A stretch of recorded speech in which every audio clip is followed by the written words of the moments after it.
She pressed the button, went live on TikTok, and for the first 15 minutes, everything seemed perfectly normal.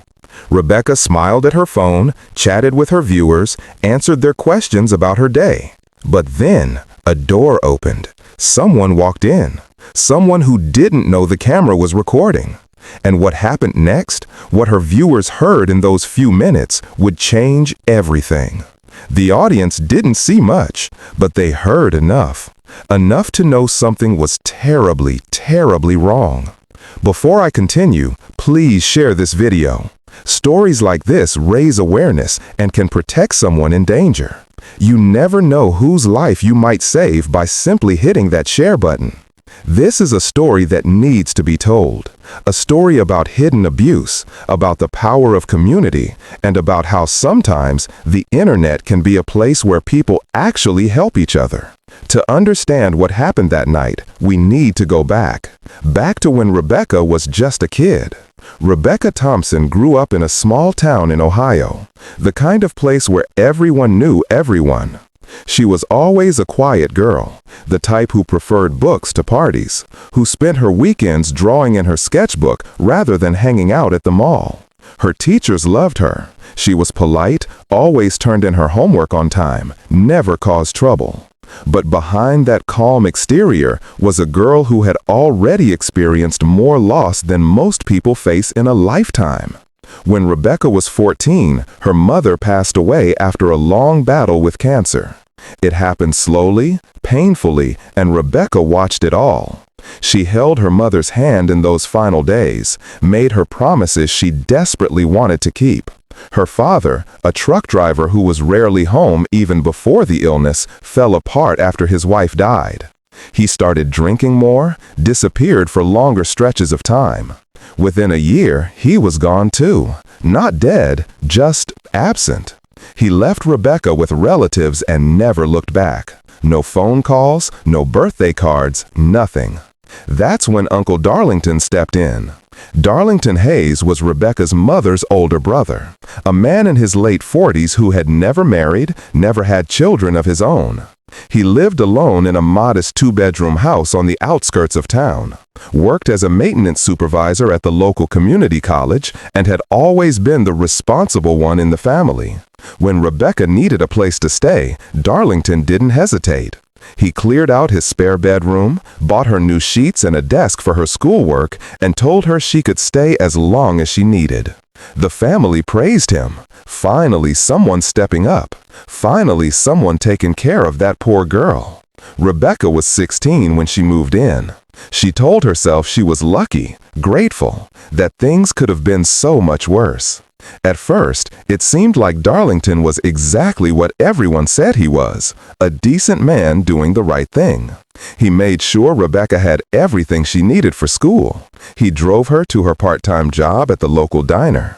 He asked about her homework, reminded her to eat dinner, even tried to make conversation about her day, though those talks were always a bit awkward, a bit strained. Rebecca tried to appreciate it. She really did. But there was something about living in that house that never quite felt right, something she couldn't name, something that sat heavy in her chest every time she heard his footsteps in the hallway late at night.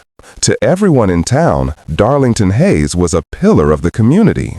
He volunteered at the local food bank twice a month. He helped his neighbors with home repairs, never asking for payment. People at church called him generous, dependable, a good Christian man. When they heard he'd taken in his teenage niece after her mother's death, they nodded approvingly. That's the kind of man Darlington is, they said, always putting others first. But inside that house, behind closed doors, Darlington was different. Not violent, not at first, but controlling, watchful, always there. He wanted to know where Rebecca was going, who she was with, what time she'd be home. At first, she told herself it was normal. He's just being protective, she thought. He's trying to be a good guardian. But then the questions became more frequent, more detailed. Why are you going to Sarah's house? What are you going to do there? Why can't you just stay home tonight?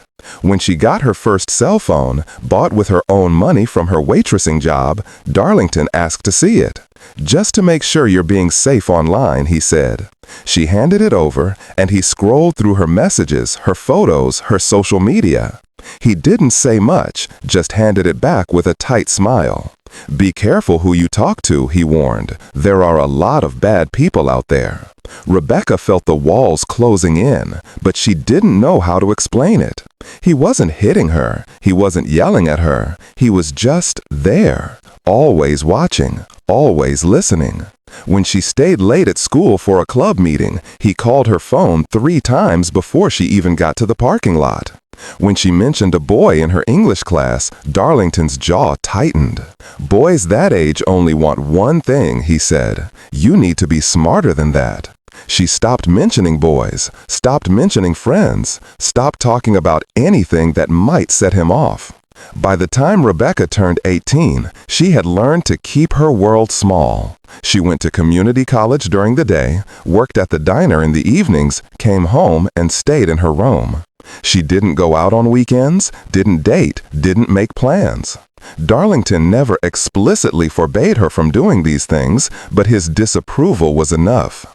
The tight expression on his face, the silence that followed her announcements, the way he'd suddenly need her help with something right when she was about to leave.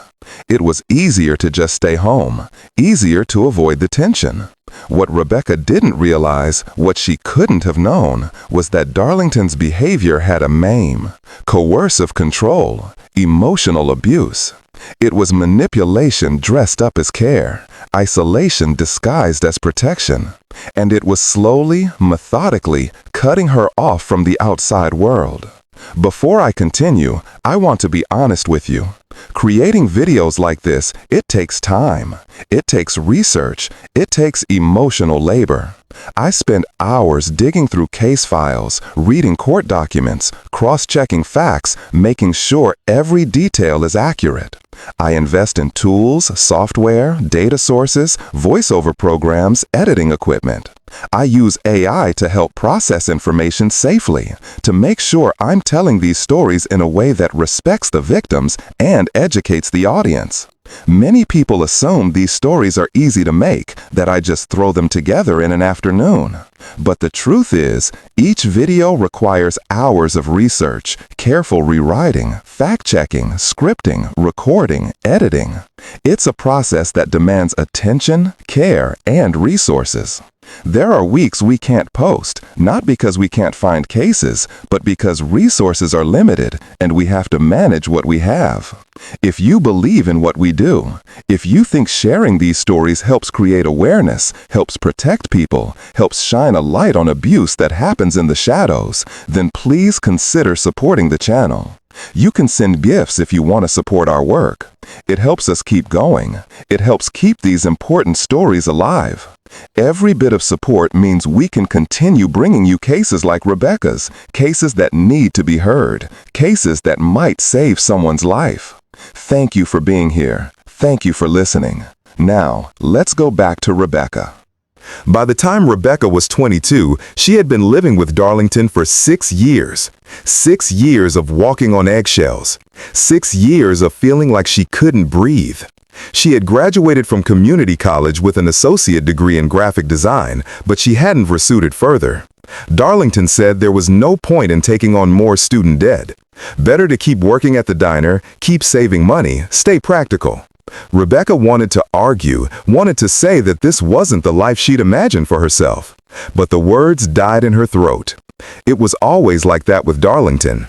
He never raised his voice, never made threats, but somehow she always ended up doing what he wanted.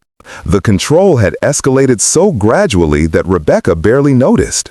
Darlington started checking the mileage on her car, comparing it to where she said she'd been. He'd scroll through her phone when she was in the shower, then casually mention something he'd seen, just to let her know he was watching. He began commenting on her appearance, telling her certain outfits were inappropriate, that she was drawing the wrong kind of attention.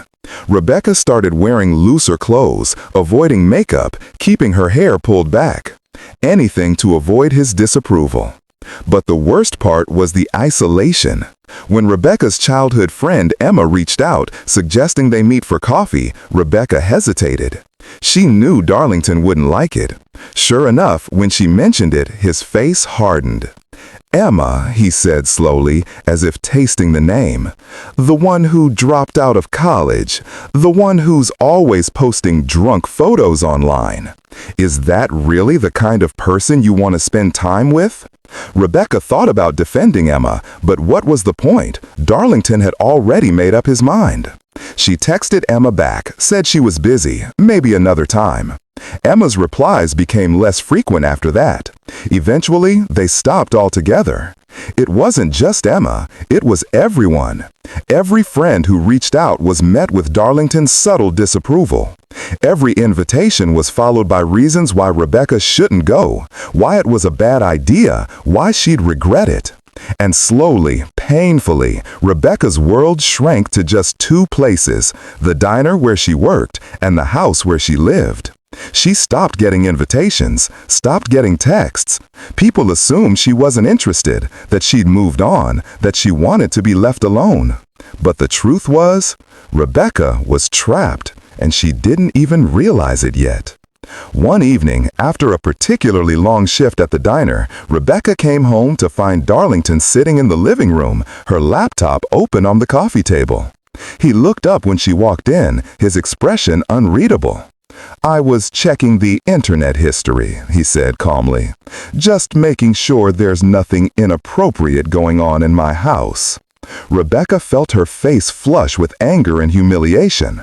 "That's my laptop," she said, her voice shaking. "That's private." Darlington stood up, and even though he didn't move toward her, Rebecca took a step back. "Nothing is private in this house," he said quietly. "I took you in when no one else would. I put a roof over your head, food in your mouth. The least you can do is be honest with me." Rebecca didn't argue. She went to her room, closed the door, and cried silently into her pillow. She knew the door didn't lock, knew he could walk in anytime he wanted, knew there was nowhere in this house she was truly safe. TikTok was Rebecca's escape. She discovered it almost by accident, scrolling through her phone one sleepless night, drawn in by the videos of people sharing their lives, their art, their thoughts. It seemed harmless, a way to feel connected to the world without actually having to leave her room.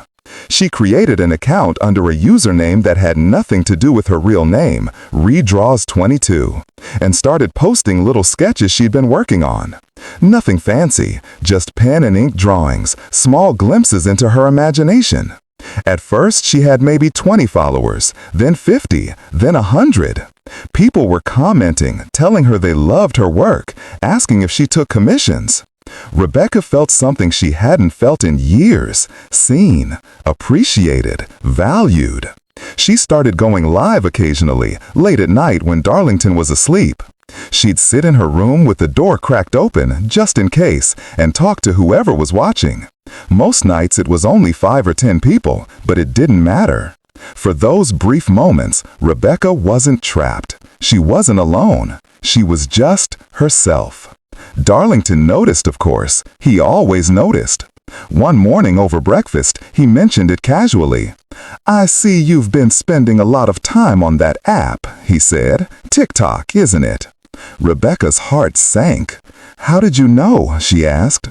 Darlington smiled, but it didn't reach his eyes. "I pay attention, Rebecca.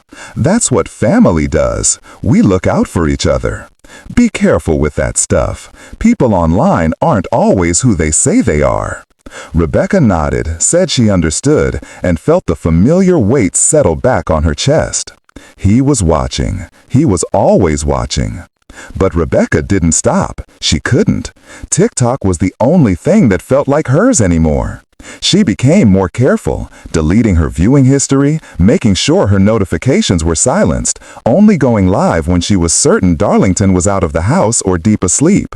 Her followers grew. 500, 1,000, 1,500. She was building something, a community, a space where she could breathe, where she could laugh, where she didn't have to constantly worry about saying the wrong thing. Then came the night before the live stream. Rebecca had stayed a little later at work, covering for a coworker who called in sick. She got home around 10:30, exhausted, ready to collapse into bed. But Darlington was waiting in the living room. "Where were you?" he demanded, standing up as she walked through the door. "Work," Rebecca said, dropping her keys on the table. "Lisa called in, so I covered her shift." Darlington's jaw tightened.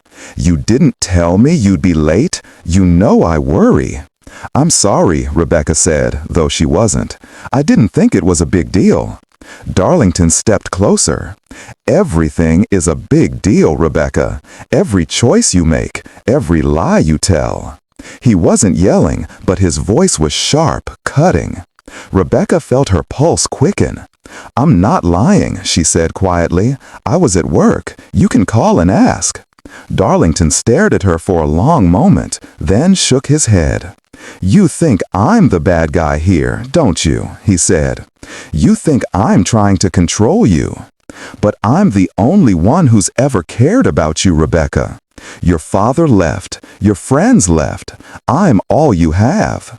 And if you can't appreciate that, if you can't show me the respect I deserve, then maybe you need to start thinking about where you'd be without me." Rebecca didn't respond. She went to her room, closed the door, and sat on the edge of her bed, shaking. She thought about leaving, about packing a bag and walking out. But where would she go? She had no money saved, no friends to call, no family who would take her in. Darlington had made sure of that. Slowly, carefully, over 6 years, he had built a cage around her. And now she was trapped inside it. But the next night, Rebecca would go live one more time. And this time, everything would change. It was a Wednesday night, October 11th. Rebecca finished her shift at the diner, drove home, and waited. Darlington had mentioned earlier that he was going to a friend's house to watch a football game. He'd be gone for a few hours. Rebecca saw her chance. She waited until his truck pulled out of the driveway, counted to 60, then opened TikTok, and pressed the Go Live. The viewers trickled in slowly at first. 10, 20, 50. Rebecca smiled at the camera, waved, read the comments as they appeared on her screen. People asking about her day, complimenting her new sweater, requesting song recommendations. It was calm, normal, safe. Rebecca felt herself relax. This was her space, her community. No one could touch her here. She talked about her latest drawing project, showed off a sketch she'd been working on. Someone asked if she was okay, said she seemed tired. Rebecca laughed, said she was fine, just a long day at work. Another viewer sent a virtual gift, a little animated heart that floated across the screen. Rebecca thanked them, felt a warmth spread through her chest. These people cared.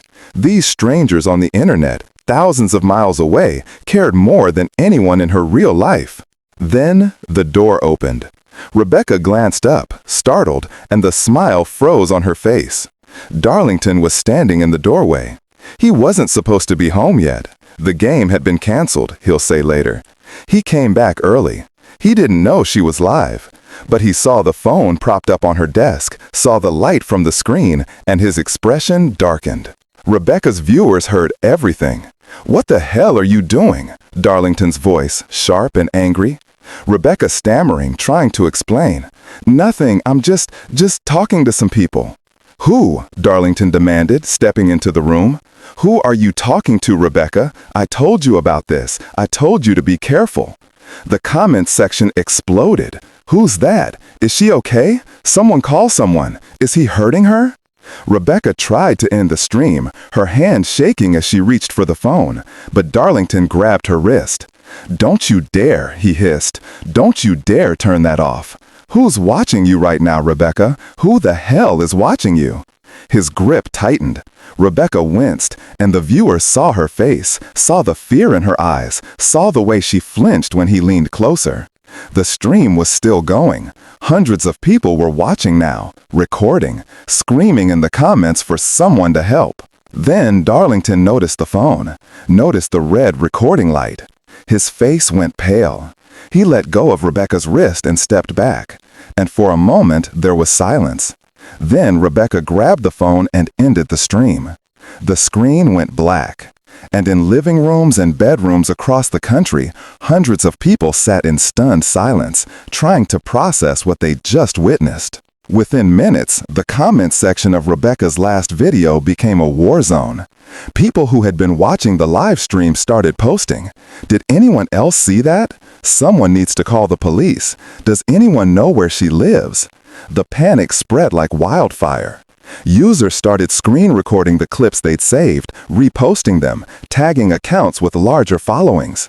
Help find this girl. Something's wrong. She's in danger. One viewer, a woman named Melissa from Texas, immediately started digging through Rebecca's profile. She found old videos, looked for clues, found a mention of the diner where Rebecca worked. She reverse-searched the diner's location, narrowed it down to a town in Ohio.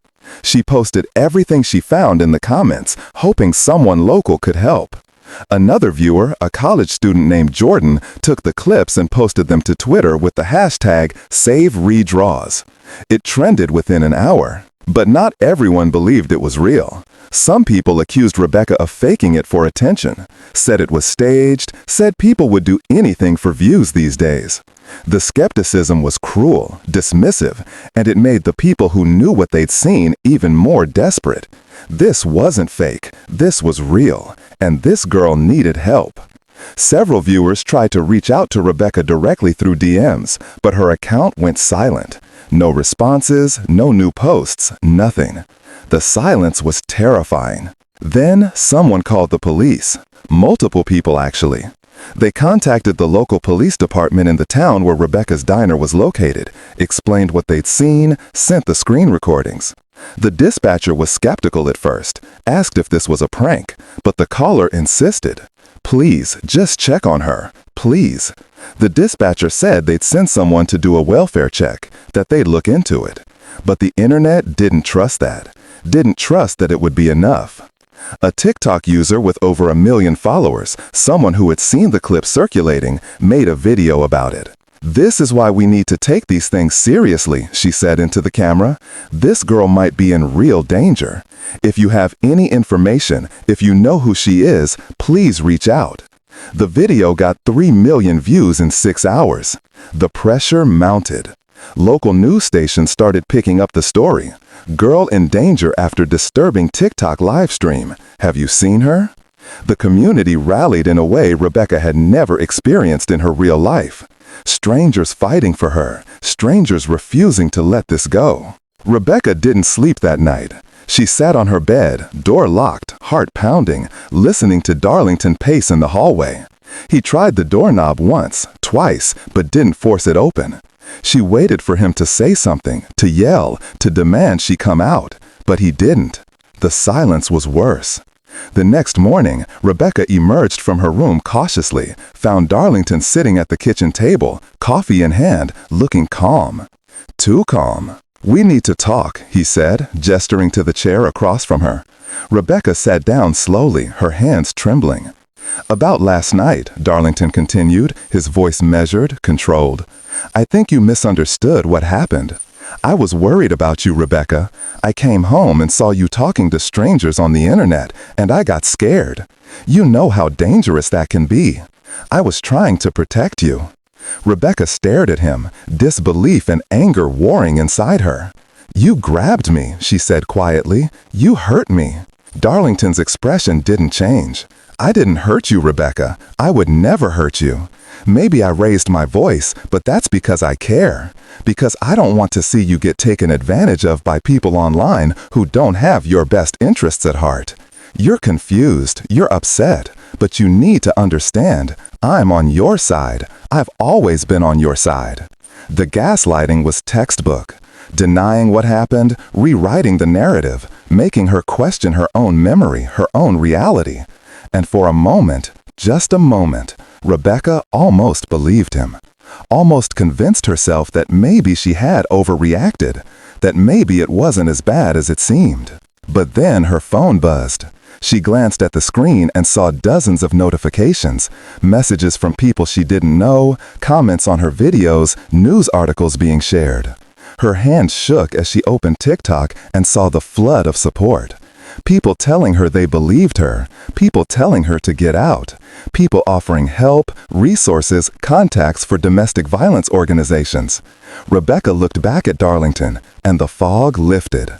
He saw her expression change, saw the realization dawn, and his own face hardened. "Don't do anything stupid, Rebecca," he said, his voice low and threatening now. "You have nowhere to go, no one to turn to. If you try to leave, if you try to make me look like the bad guy, I'll make sure everyone knows what kind of person you really are. I'll tell them how ungrateful you've been, how you've been lying, sneaking around, disrespecting me after everything I've done for you. You think those people online care about you? They don't even know you. I'm your family, and you're not going anywhere." Rebecca didn't respond. She stood up, walked back to her room, and locked the door. Her heart was racing, but for the first time in 6 years, she felt something other than fear. She felt angry, and she felt determined. She opened her phone, scrolled through the messages, and found one from a woman named Claire who ran a local women's shelter. "If you need help," the message read, "we're here. No judgment, no questions, just safety." Rebecca stared at the message for a long time. Then, slowly, she typed back, "I think I need help." Claire responded within minutes. She asked Rebecca if she was in immediate danger, if she needed emergency assistance. Rebecca said no, not immediate, but that she needed to leave, needed to get out of this house. Claire sent her an address, told her to come whenever she was ready, that there would be a bed waiting for her. Rebecca saved the message, deleted the conversation, and started planning. It took 3 days. 3 days of pretending everything was normal, of going to work, coming home, sitting across from Darlington at dinner, and making small talk. 3 days of packing her things in small increments, a few items at a time, hiding them in her work bag so Darlington wouldn't notice. She took her important documents, her birth certificate, her social security card, the small amount of cash she'd managed to save. She couldn't take much. Didn't want to risk him finding out before she was ready. On the 3rd day, a Saturday, Darlington left the house to run errands. Rebecca waited 10 minutes, then grabbed her bags and walked out the front door. She didn't look back. She drove straight to the address Claire had given her, a nondescript building on the edge of town with no signs out front, nothing to draw attention. She parked, walked up to the door, and knocked. Claire answered, a woman in her 50s with kind eyes and a gentle smile. "You made it," she said softly. "You're safe now." Rebecca broke down crying right there in the doorway. The shelter was small, just 8 beds, but it was clean, quiet, and most importantly, secure. Rebecca was assigned a room she'd share with another woman, a mother of 2 who'd left her abusive husband a week earlier. They didn't talk much at first, both too raw, too exhausted, but there was a silent understanding between them. They both knew what it took to walk out that door. Claire sat down with Rebecca that first night, explained the resources available. Legal aid if she wanted to file for a restraining order. Counseling if she was ready to talk about what she'd been through.